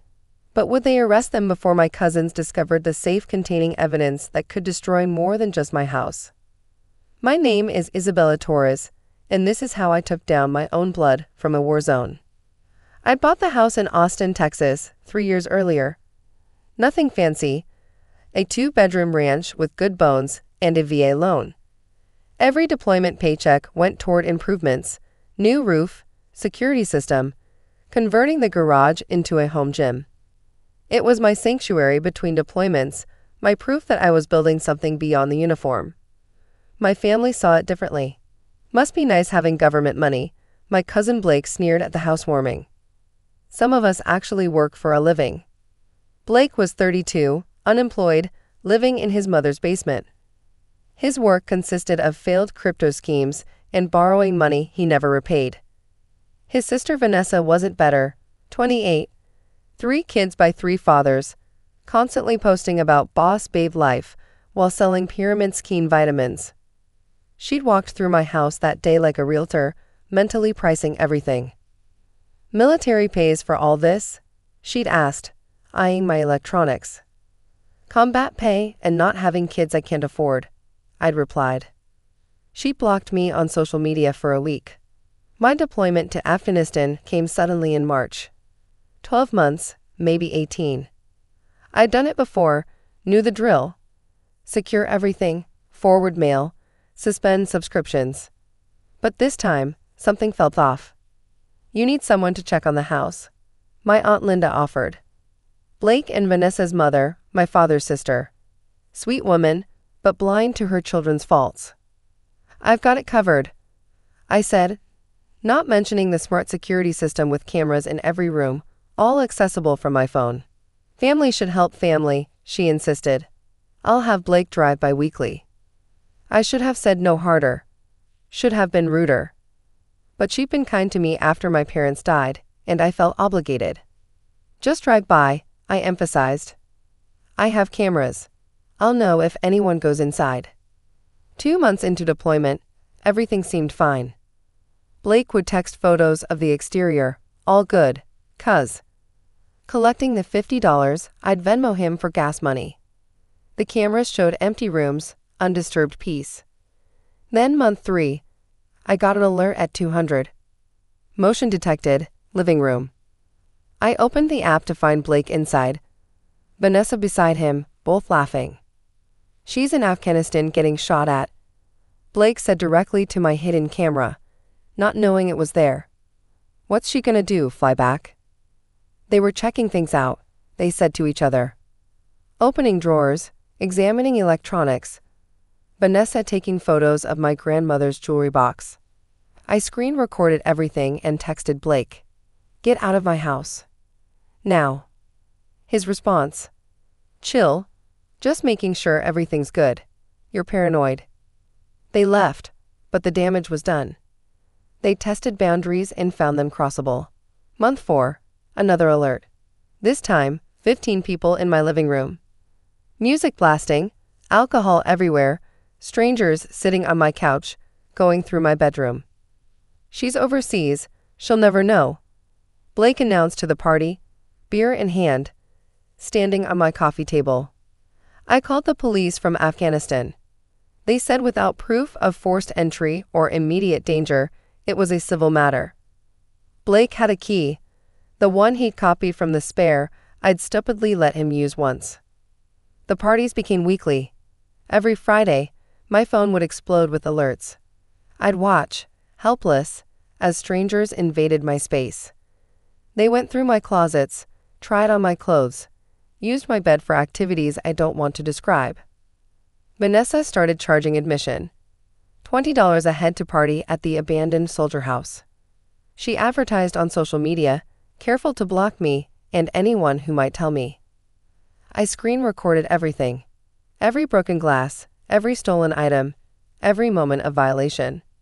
The rage built with each video, but rage was useless from Kandahar. So I got strategic. First, I contacted my insurance company, filing claims for everything damaged, providing video evidence. They started their own investigation. Second, I reached out to Army legal assistance. They connected me with a stateside lawyer who specialized in military protection cases. Third, and most importantly, I called Detective Maria Santos at Austin PD. She'd arrested Blake 2 years prior for theft. Charges dropped when the victim mysteriously recanted. He's escalating, she told me after reviewing my footage. But without being caught in the act with something serious, it's still misdemeanor territory. What would be serious enough? Drugs, assault, major theft. The kind of stuff that happens at parties that get out of control. That's when the plan formed. Week 6 of parties. Blake had started advertising them wider. Soldier girls partui haus. $30 in Tari. Anything goes. I watched him count money at my kitchen table. $300 minimum per night, tax-free, straight to his pocket. Vanessa had started selling drugs from my bathroom. I had footage of transactions, packages exchanged for cash. They'd caused approximately $30,000 in damages so far. Broken windows, destroyed furniture, stolen electronics. But the worst part came during week 7. Blake found my military shadow box, the one with my medals, patches, unit coins, gifts from battles, from fallen friends, irreplaceable memories. Check this out, he laughed, putting on my purple heart. I'm a war hero. He threw my bronze star across the room. Vanessa used my combat patches as coasters. Someone stole my unit coins, 57 of them, each representing a moment, a person, a memory. I sobbed in my bunk in Kandahar, my squad leader finding me at 400, shaking with rage. Torres, what's wrong? I showed her the footage. She watched in silent fury. You need to end this, she said. I don't care how. That's when Detective Santos and I developed the real plan. The next party was advertised bigger than ever. Blake promised special entertainment and party favors courtesy of Vanessa's connections. They expected 100 people. What they didn't know was that Detective Santos had shared the social media posts with Narcotics Division, or that 15 undercover officers had RSVP'd, or that marked bills would be used for entry fees and drug purchases, or that the moment Vanessa sold to an undercover, the whole house would be raided. Friday night, 2100 Austin time, 7:30 Saturday morning Afghanistan time. I'd specifically requested a mission light day, telling my CO I needed to handle a family emergency via video call. I watched on my phone as people arrived. Blake at the door, collecting money, counting bills. Vanessa in the bathroom with her scale and bags. The undercovers mixed perfectly with the crowd, young officers who looked like college kids, older ones who looked like Blake's sketchy friends. At 21:47, Vanessa sold 3 grams of cocaine to Officer Mitchell, age 23, looking like every other party kid there. At 21:48, Detective Santos gave the signal. At 21:49, my front door exploded inward. I was 10 police. Everyone on the ground. The cameras caught everything in beautiful HE clarity. Blake trying to run, tackled in my hallway. Vanessa attempting to flush drugs, caught red-handed. Party-goers screaming, crying, some trying to escape through windows. And then, the best part, Blake's phone call to his mother, on speaker in the patrol car, picked up by my doorbell camera. "Mom, I'm being arrested. At Isabella's house. It wasn't my fault." "What were you doing there?" Aunt Linda's voice, confused. "Just checking on it like she asked it." "With 100 people and drugs?" Detective Santos interrupted. "Ma'am, your son's being charged with breaking and entering, destruction of property, theft, operating an illegal venue, and conspiracy to distribute narcotics." The silence from Aunt Linda was deafening. Vanessa's charges were worse. Possession with intent to distribute, occurring in a residence she didn't own.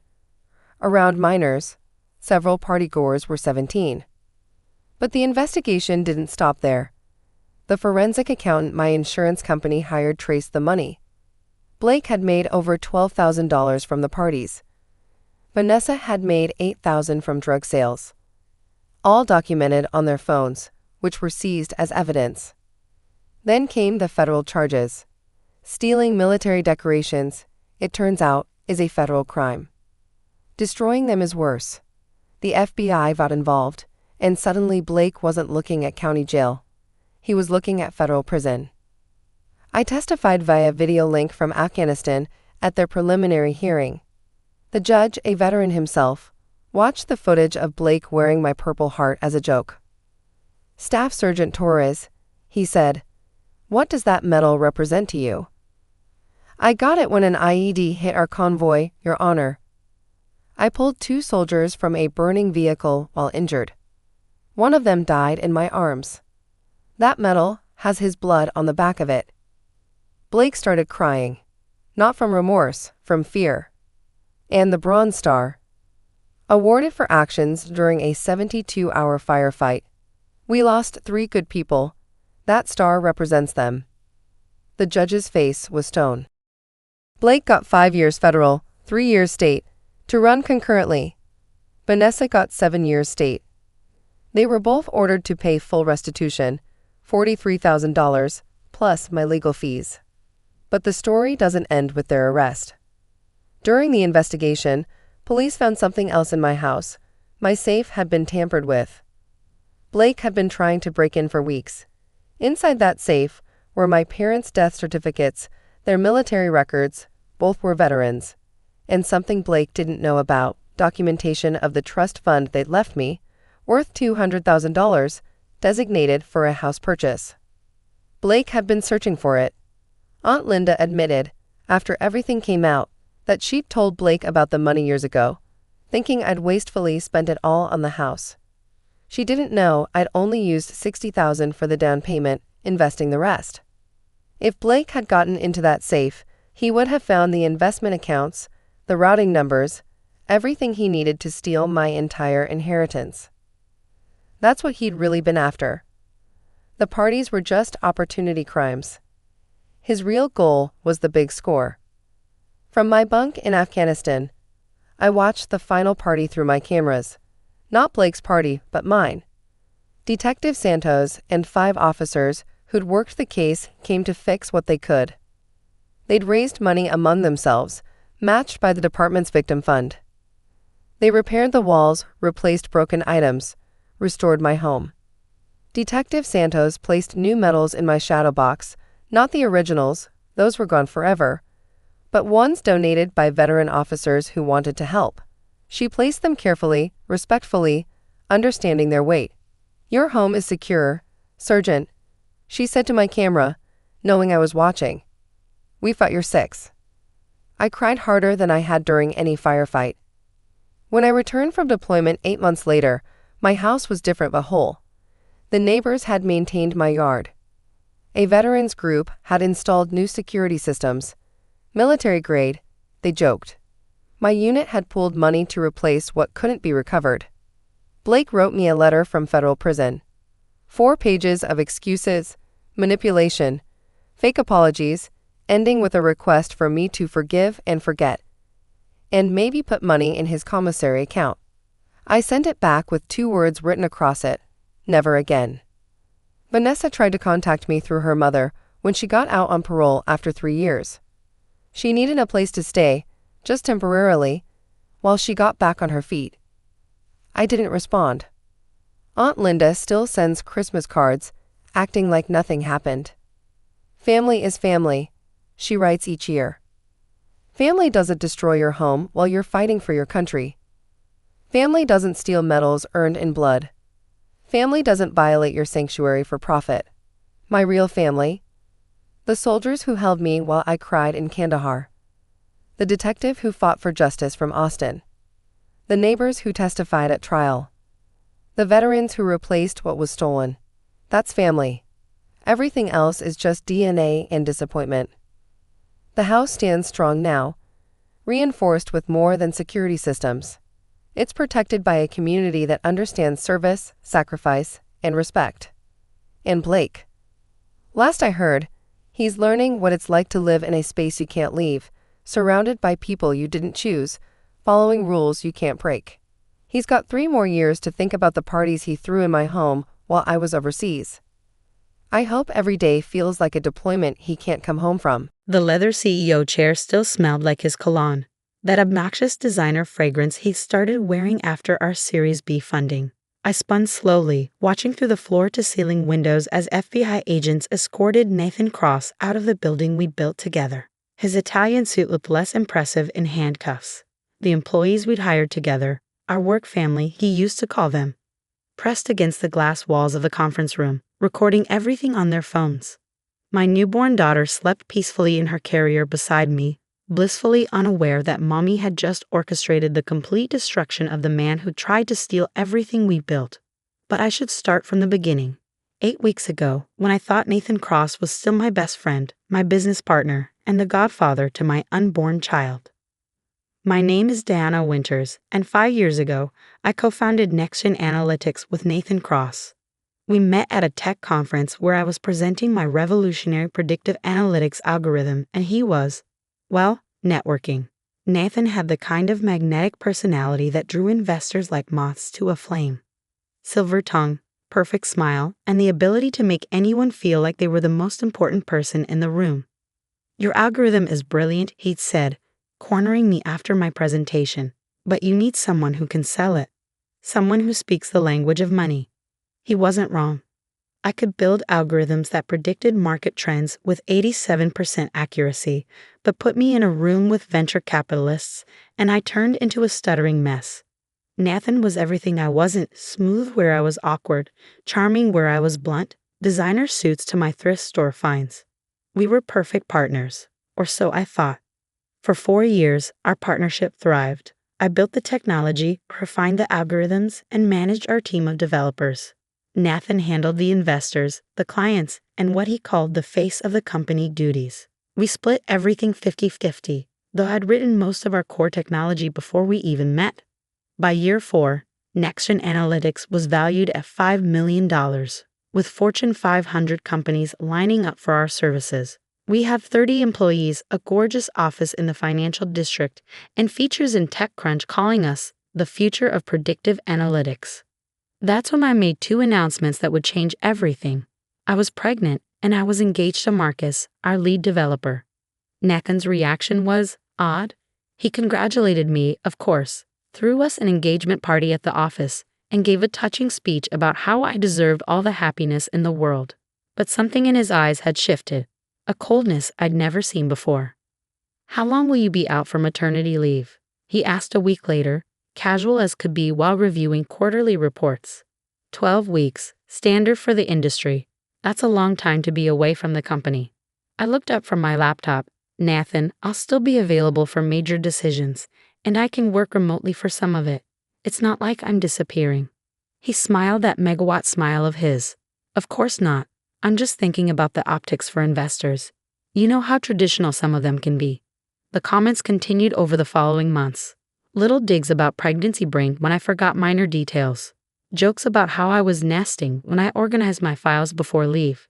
Suggestions that maybe I should take a reduced role when I came back, just until the baby was sleeping through the night. I ignored them all, too focused on growing both a human and a company to pay attention to the red flags waving in my face. The real problem started 2 weeks before my due date. Nathan scheduled a major investor meeting during my planned leave, despite my protests. Can't we reschedule? I asked, one hand on my enormous belly as we argued in my office. The Yamamoto Group doesn't reschedule DIL.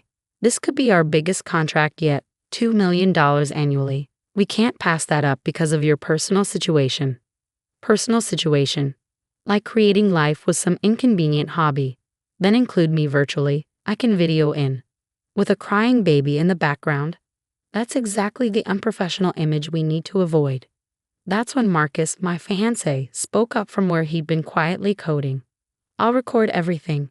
Diana can review it during leave and provide input. Nathan's jaw tightened almost imperceptibly. That won't be necessary.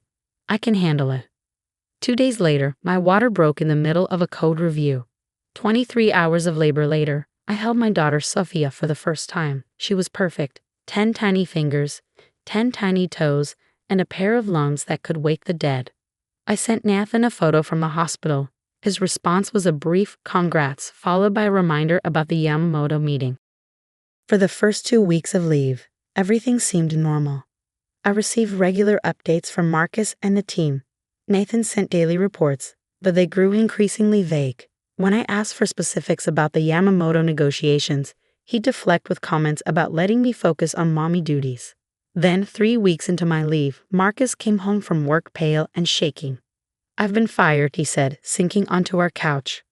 What? I shifted Sophia to one arm, reaching for him with the other. That's impossible. You're our lead developer. Nathan can't fire you without my approval. He said you approved it via email. Showed HR the documentation and everything. My blood ran cold. I never sent any email. Marcus pulled out his laptop, showing me the supposed email from my account, authorizing his termination for performance issues. It was dated 2 days ago, when I'd been dealing with Sophia's first fever and hadn't checked emails at all. This is forged, I said, my mind racing. Nathan knows my writing style. This is too formal, and I never use double spaces after periods. Diana. Marcus hesitated. There's more. The team's been told you're not coming back, that you've decided to be a full-time mom, and Nathan's buying out your shares. I felt the room spin. What? He showed them paperwork. A buyout agreement for $500,000. $500,000. For my half of a $5 million company. For the algorithms I created, the technology I'd built, the years of 100-hour weeks I put in. Get me my laptop, I said, my voice deadly calm. What I discovered over the next few hours made my stomach turn. Using my remote access. Thank God I never shared my admin credentials with Nathan. I found forged emails from my account to major clients, introducing Nathan as the new sole CEO. Transfer documents moving our core technology patents to a new LLC owned entirely by Nathan. A paper trail suggesting I'd been mentally unstable since pregnancy and had agreed to step down. Financial records showing consulting fees paid to a company I'd never heard of, owned by Nathan's brother. But the smoking gun was in his calendar. A meeting scheduled for Monday morning with our biggest investors to formalize the leadership transition and announce the exciting new direction for NextGen. He'd also changed the building access codes. My keycard had been deactivated. The passwords to our physical servers had been changed. He even removed my photos from the company website, replacing our co-founders page with his solo biography. Nathan Cross had stolen my company while I was recovering from childbirth. What he didn't know was that I built a backdoor into every single system we used. I taught him to sell, I told Marcus as I nursed Sophia with one hand and typed with the other. But I never taught him to code. For the next 48 hours, I worked like I hadn't since our startup days. While Sophia slept, I dug through every file, every email, every financial record. The embezzlement was almost embarrassingly obvious once I knew where to look. Nathan had been siphonning money for months, hiding it as marketing expenses and contractor fees. Nearly $750,000 had disappeared into accounts linked to his brother's shell company. But embezzlement was just the appetizer. The main course was securities fraud. Nathan had been inflating our revenue numbers to investors, booking projected income as completed sales. He'd shown the Yamamoto Group contracts that didn't exist, capabilities we didn't have. He promised them proprietary technology that belonged to our competitors, planning to either steal it or acquire it with investment money. By Sunday afternoon, I had everything documented: screenshots, transaction records, forged documents, falsified reports. 5 years of friendship and partnership reduced to a 400-page PDF of evidence. "Are you sure about this?" Marcus asked as I prepared to send the file. "Once you do this, there's no going back." I looked at Sophia, sleeping in her bouncer, tiny fist curled around her favorite toy. My daughter, who Nathan had tried to make fatherless by firing Marcus, who he tried to make penniless by stealing my company. He made his choice, I said, and hit send. The FBI's white-collar crime division responded faster than I'd expected. Turns out, they'd been investigating Nathan's brother for similar schemes at other companies. My evidence was the missing piece they needed. By Sunday night, I had a plan and a federal warrant. Monday morning dawned clear and cold. I dressed carefully, my best power suit, the one that still fit post-pregnancy. Sophia wore her cutest outfit, the one with future CEO embroidered on it. Marcus insisted on coming for moral support and to watch the baby during the confrontation. I used my override access to enter the building at 5 a.m., 3 hours before Nathan typically arrived. The night security guard, Thomas, nearly fell out of his chair when he saw me. "Ms. Winters, we heard you weren't." "I mean," Mr. Cross said. "Thomas," I said warmly, "you've worked here since our second month in business. Do you really think I'd abandon the company I built?" His face crumpled with relief. I knew something wasn't right. He had us change all the locks, said you'd gone crazy from hormones or something. But you hired me when nobody else would give an ex-con a chance. I knew you wouldn't just disappear. Is my office still intact? He moved into it last week. Had your things boxed up in storage? Perfect. Thomas, in about an hour, some federal agents are going to arrive. Please make sure they're comfortable in the lobby until Mr. Cross arrives. His eyes widened, but he nodded. Yes, ma'am. I made my way to the executive floor, my heels clicking on the marble I'd chosen during our renovation. My office, Nathan's office now, was exactly as I'd feared. My awards were gone, replaced with his golf trophies. My ergonomic setup had been swapped for his pretentious standing desk. My photos with the team were nowhere to be seen. But my CEO chair was still there, the one luxury item I'd insisted on buying when we'd moved to this building. Custom leather, perfect lumbar support, and a height adjustment that went low enough for my 5'2" frame. I sat down, spun once for old time's sake, and began restoring my access to all systems. Every password Nathan had changed, I overrode. Every lock he placed, I removed. By the time the sun was fully up, I was once again in complete control of Next-Gen Analytics' digital infrastructure. At 7:30, employees started arriving. The early birds did double takes seeing me through the glass walls, then broke into smiles. My development team practically ran to my office. "Diana, you're back. We knew the rumors weren't true. Is that the baby? She's adorable." Word spread quickly. By 8 a.m., most of the company had happened to walk by my office. I held an impromptu meeting in the conference room. "I know you've been told various stories about my absence," I said, Sophia sleeping against my chest in her carrier. "I want you to know the truth. I've been on maternity leave as planned. I never resigned. I never agreed to sell my shares. And I certainly never abandoned the company we've built together." "But Mr. Cross said," someone started. "Mr. Cross has said many things," I interrupted. "Some of them to investors. Some of them to federal authorities. All of them will be addressed very shortly." At 8:27, Nathan's Tesla pulled into the parking garage. I watched on the security monitors as he strutted through the lobby, designer coffee in hand, probably rehearsing his pitch for the 9 a.m. investor meeting. Thomas, bless him, didn't give anything away, just nodded as Nathan passed, probably imagining the expression about to cross that smug face. The elevator dinged, footsteps in the hallway, the office door opened. Nathan Cross stood in the doorway of what he thought was his office, staring at me in his chair, with my baby sleeping peacefully beside me. "Deanna?" His voice cracked. "What are you doing here?" "Working," I said simply. "It's my company after all." His face cycled through emotions: surprise, anger, fear, and finally, attempted charm. "Sweetheart, you're confused. The doctor said you might have postpartum." "The only thing I have postpartum is rage, Nathan, and clarity, amazing clarity." He stepped forward, hands raised placatingly. "Let's discuss this privately. The investors will be here soon." "Oh, I can solve that meeting," I said, spinning slightly in my chair.